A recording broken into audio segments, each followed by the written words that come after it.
So, hi, EDU 540, and welcome to Can You Believe It? Week 8. My gosh, things have been going by so quickly.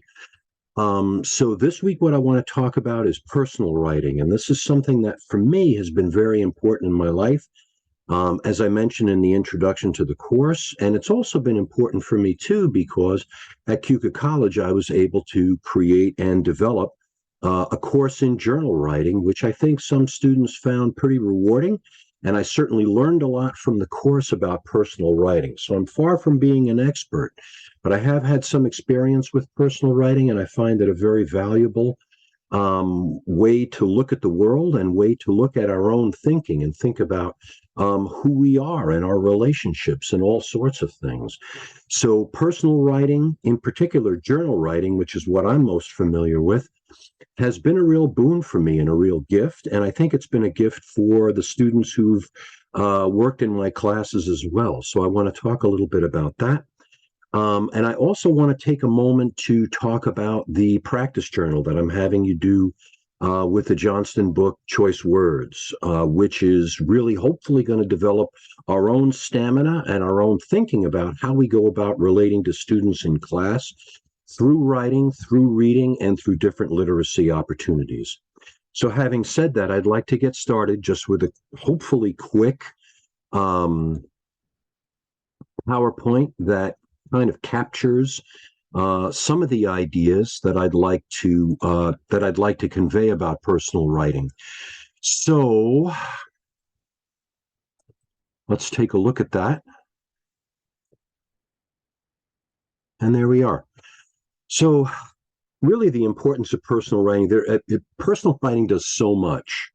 It really is such a springboard to other kinds of writing. I think that's one of the reasons why it appears early in the text, in our Tompkins text. And that obviously is another chapter that gives you a lot of good detail and a lot of good strategies to think about, some of which we'll talk about during this presentation, and others of which you can try on your own or think about. There's just a lot of good information in that chapter 5. So, really, there are all kinds of values to personal writing. You really start to develop a point of view. You start to develop an opinion. You start to develop some confidence about your own writing and your own thinking. And you can look at personal writing in different ways because it doesn't only have to be my writing, but the teacher is responding to me in some cases. My friends are responding to me in other cases. If I'm writing friendly letters, for example, or if I'm passing them pieces of my journal to take a look at. And also writing in the different voices of book characters. So you really start to think about what book characters are like and how they function in the kind of fiction that we see them. Personal writing encourages practice. So I really, the deeper I get into teaching and the older I get, I really see the value of having students write some sort of summary, develop some sort of note-taking techniques when it comes to developing their own literacy and work in the different content areas. So the nice thing about the practice is that it's intimate and that it's direct. So when we talk about writing a description or a narration, sometimes we might say, let's do it for the class or let's do it for the general public. But what does that really mean?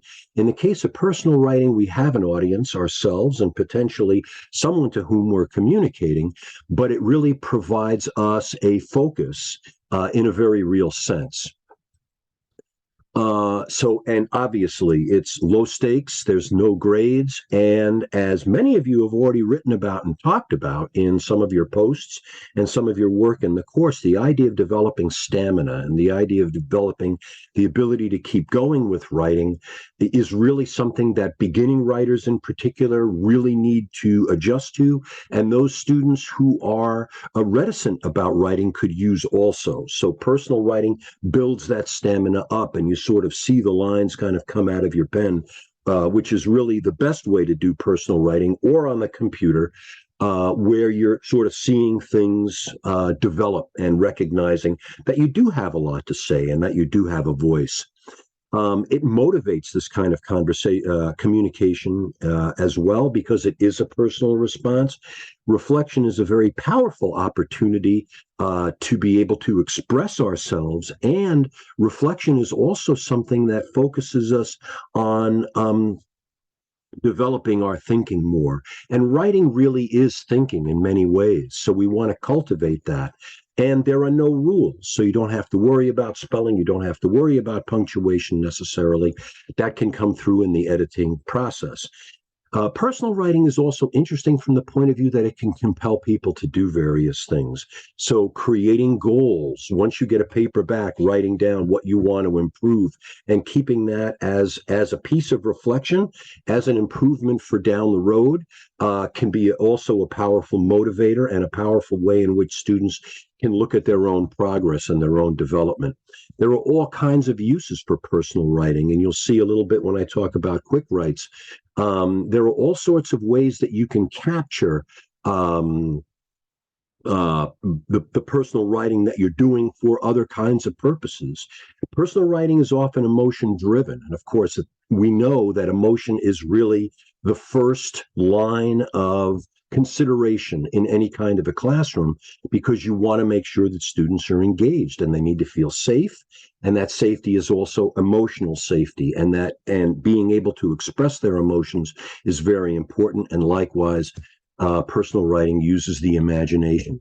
So there are a couple of things to remember about different kinds of personal writing, and Tompkins talks about these well in chapter 5. We've already talked in the course about purpose and audience. So you can always break down the different kinds of writing that you're doing, and adjust those or develop those for students and have them think about the fact that each piece of writing has a purpose and has an audience. So in the first case, when it comes to really personal writing, you're thinking and sharing about an experience, you're interpreting an experience, and the audience may be your teacher, your friends, or your family, or yourself. And here are some examples of those kinds of personal writings. I've dropped in a video this week, which talks about different kinds of personal writing, gives you some examples. And I really like the video because it also talks about the differences between keeping a diary and journaling, which are two very different aspects, somewhat of the same thing, but you'll see through the video that there is some good explanation of how those two things work. And then, of course, there's you can do personal writing about content that you're doing in ELA or any other subject matter, and there your audience is your teacher or your classmates. An example of these are really in Tompkins, his idea of dialogue journals, entry journals, reading logs, simulated letters, and blogs.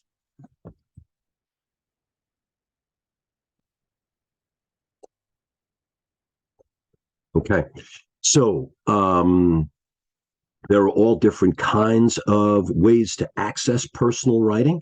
One of the ways is to use sentence starters or use prompts. We're pretty familiar with that. We're going to be doing that in our practice journal. Free writing, just writing about a particular topic until your thinking is out on the page, and then shaping that into some sort of a form. Quick writing, which we'll talk about in just a minute. Brainstorming techniques and creating different dialogues between you and someone else, you and a friend, you and a classmate, you and someone in your past, yourself in your past. And we'll use that particular experience in the workshop group to try to elicit our own thinking about how personal writing might work. Definitely personal writing creates connections. You really start to see how different parts of your life or different parts of a text begin to connect to you, to the world, to other text.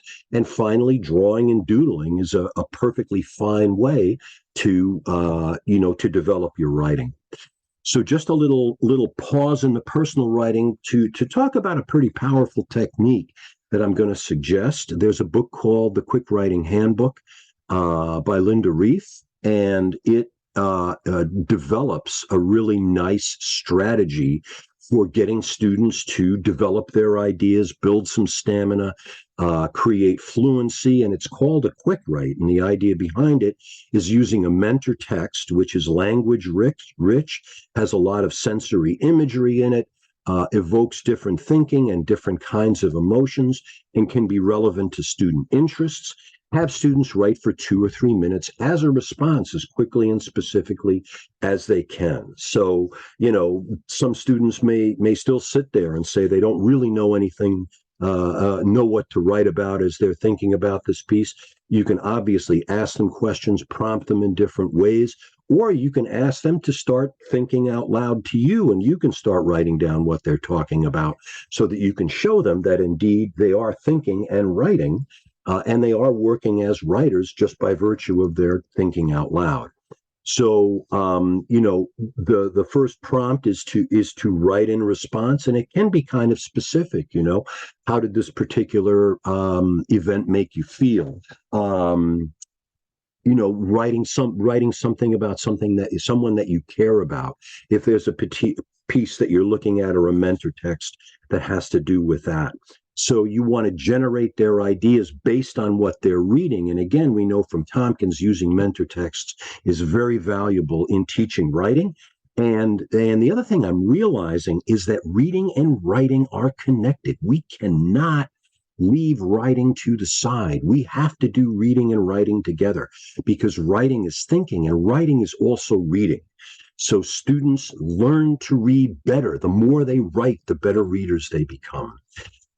So next step is to borrow a line and write from that for 2 or 3 minutes, and then potentially choose a specific line or style, some little trick or opportunity that a writer has taken advantage of, using a particular set of words or writing in a particular vernacular or dialogue. Have students try to mimic that and imitate that for 2 or 3 minutes.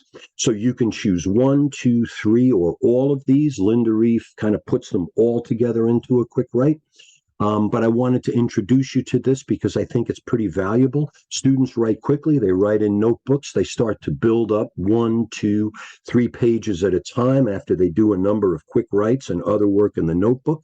And sooner or later, they look at that and start to realize that they are writers, can write, and begin to develop some confidence as well as some ability to read, to think more soundly, and to work with words and enjoy language. So getting back to personal writing, we know that there's some explicit teaching that has to go on about personal writing, and Gail Tompkins talks a little bit about this in chapter 5 as well. I think we do want to have students recognize the difference between journals and diaries. I think it's important to be able to say what the purpose is this, who you're going to be sharing this with, and likewise developing different kinds of formatting, even if it comes to dating diary entries, for example, and making diary entries available with their dates, creating titles, those sorts of things too. And when it comes to formatting, we do have to learn and know how to write friendly letters, as well as emails, postcards, business letters, and recognize too that you can make a choice and have your students make a choice about the time limits, 2 or 3 minutes for a quick write, as opposed to something that's open-ended for homework or open-ended in the classroom as they're brainstorming or doodling or drawing their work. Finally, when it comes to assessing personal writing, the real important part of that is the feedback, which you know about from assessments class. You know about if you've taken assessments at all. You know that the feedback that you're providing students is really what's elemental. So again, when it comes to feedback, you want to think about what's positive and what's working, as well as one or two items of improvement.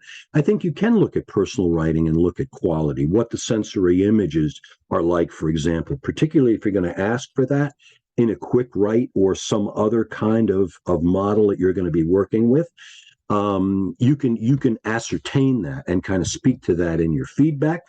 Obviously, too, Tompkins talks about this. You can do line length and word count. How much are students writing? And that can also be a part of the assessments, whether or not you hear a clear voice.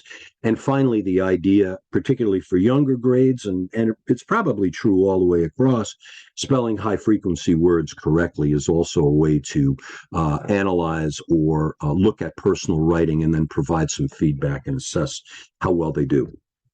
So that's the skinny on personal writing. And in addition to that, the value of personal writing is the fact that it makes us psychologically sound. There's been so much evidence, and I talked about this and uncovered this a little bit in my class, for psychological well-being, for mental states of mind, for depression, for anxiety, for crises in that different people confront.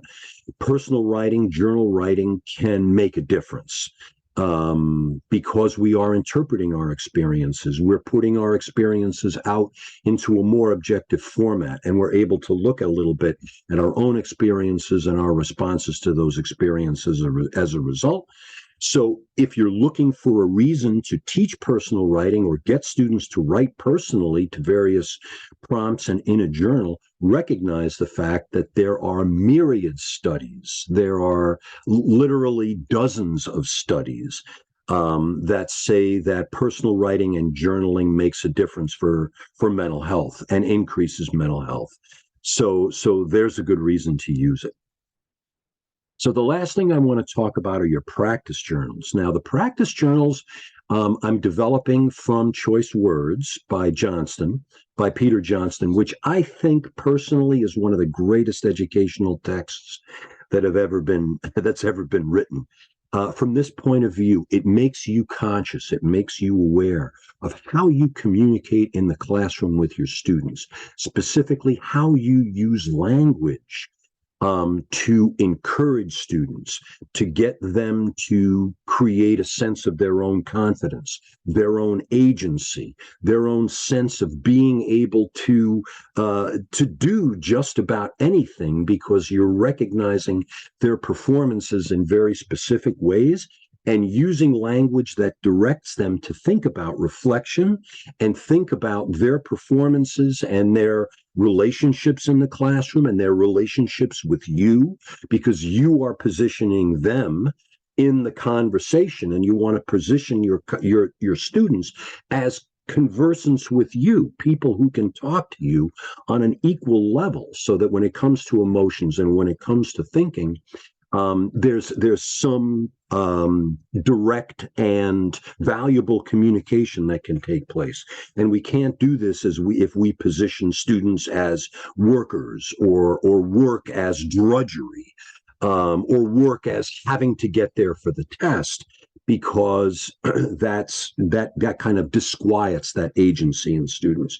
So it's a great book from that perspective, because it's a book that talks about motivating and engaging students, but also developing literacy strategies and ways of talking about reading and writing and speaking and listening that specifically have to do with how students can control their own reflective aspects and their own understanding of who they are, which is probably one of the most valuable gifts that we can give our students from the very start, to have them recognize a sense of agency, a sense of purpose, and their own value. And that's what that particular book is about. So every week, I think for the next 4 or 5, I'm going to be dropping in a set of prompts. You can choose from among the prompts, but you need to write to those prompts, and you need to think about those prompts on a given day. You don't have to do it every day. It would be great if you did. And that would really, if you did one every day for 5 days, that would be tremendous, because that would really get you thinking and reflecting. However, you don't have to do that. There's instructions. I think I do have you choose 5 out of 10. My point being that when it comes to our looking at those prompts together, I'm going to have you drop in one of those artifacts in week 5, and then in subsequent weeks, I'm sorry, in week 9, and then in subsequent weeks, so that we can talk a little bit more about those as we go along together. And I'm making that part of your portfolio valuation, so that 150 points, there's going to be 50 points that comes out when you drop in different artifacts from your writing journal and your practice journal. So we're going to be specific about what you're going to be putting in, and I'm going to be responding to your practice as you go along. So that's the way that's going to work. So start that up. You'll find it in the resources folder for this week, week 8. That's all I have to tell you right now, and all I have to communicate, except to say thank you very much for plugging along and doing this work. Writing and teaching writing are very intimidating. They take time. They take consciousness. They take real attention to detail in many ways. So they feel onerous. Keep in mind that writing and reading, as well as listening and thinking, are all connected. So we need the conversations as well as the different artifacts, as well as our reflections on our work and our reflections on our students' work in order to be able to write well. So with that, I'm going to leave you, say thank you very much. I'll see you later on and talk to you in different ways during the week. I look forward to your work, and take care. Have a wonderful week. All the best.